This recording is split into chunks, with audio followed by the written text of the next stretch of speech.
perkenalkan nama saya Versti Ertaplo, NIM 2030278 dari jurusan Manajemen Fakultas Ekonomi dan Bisnis Universitas Negeri Manado, akan memaparkan tentang manajemen strategi dalam lingkup analisis lingkungan eksternal. Jadi analisis lingkungan eksternal ini memiliki beberapa karakteristik pokok lingkungan makro. Yang pertama, makro tidak memiliki batas, yaitu tidak memiliki batas sebagai untuk menjadi acuan dalam melakukan analisis dalam lingkungan yang ada dalam perusahaan. Kesalahan umum yang sering terjadi yaitu manajemen sering terjebak membuat daftar yang panjang namun tidak mampu menentukan urutan kepentingan dan intensitas pengaruh masing-masing faktor. Yang kedua, hanya memberikan sinyal yang lemah kepada manajemen atau day and smoke marker menurut mereka pada tahun 2005 sampai 2006. Kesalahan umum yang sering terjadi yaitu eksekutif sering terlewatkan sinyal dari perubahan lingkungan bisnis. Dan karakteristik yang ketiga itu memiliki sifat tidak dapat dikendalikan, yaitu hanya sedikit manajemen yang mampu mengembangkan sikap proaktif secara ajang atau cenderung bersifat sementara. Yang saya akan bahas selanjutnya itu lingkungan industri. Analisis lingkungan industri atau dalam kurung ALI adalah analisa mengenal peluang dan ancaman bisnis yang diakibatkan oleh strategi dan perilaku bisnis kelompok perusahaan yang bersaing satu sama lain dalam satu wilayah pemasaran.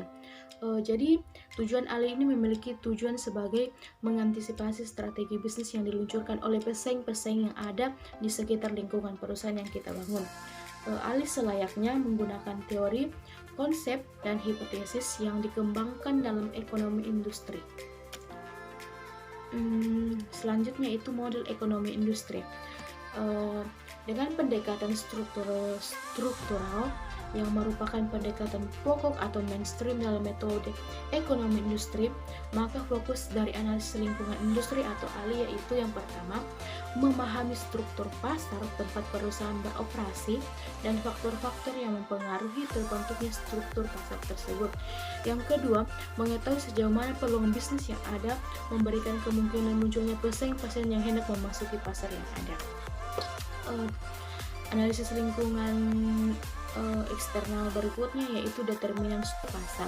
Faktor-faktor determinan yang pertama yaitu tingkat kedewasaan industri, partisipasi pemerintah dalam dunia lingkungan yang ada di eksternal, struktur biaya yang perlu dikeluarkan, diferensiasi produk yaitu tentang perbedaan produk-produk dari para pesaing-pesaing.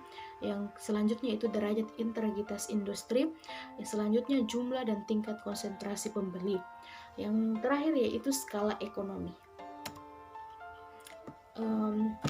Dalam determinan struktur pasar ada yang namanya pangsa pasar. Jadi pangsa pasar yaitu diukur dari kemampuan satu perusahaan untuk menguasai sebagian dari pasar real satu jenis industri tersebut, menunjukkan besarnya tingkatan penjualan relatif perusahaan, yaitu rasio antara penjual perusahaan tertentu dengan total penjualan industri. Sebelumnya, perusahaan harus mengetahui batasan pasar dan jumlah pesaingnya. Untuk keperluan ini terdapat dua dimensi yang perlu diperhatikan, yaitu pertama, dimensi produk.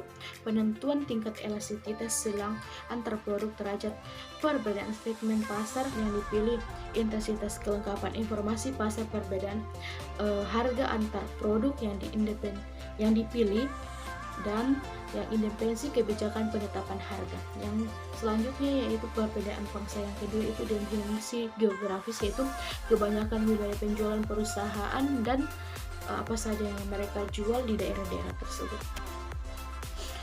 Selanjutnya yang ada dalam determinan struktur pasar yaitu tingkat konsentrasi pasar.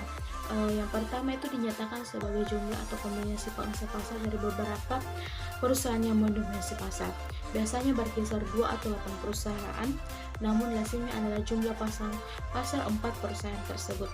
Alat ukur yang bisa digunakan adalah rasio konsentrasi 4 yang didasarkan pada besarnya volume penjualan, harta, laba atau jumlah tenaga kerja. Alat ukur lainnya yaitu yang sering digunakan yaitu indeks linear, yaitu yang mengukur struktur pasar dengan mengetahui kekuasaan perusahaan dalam mempengaruhi harga pasar. Dan yang kedua indeks Bain, yaitu mengukur tingkat keuntungan yang didapatkan dan bagaimana membandingkan antara industri-industri yang ada.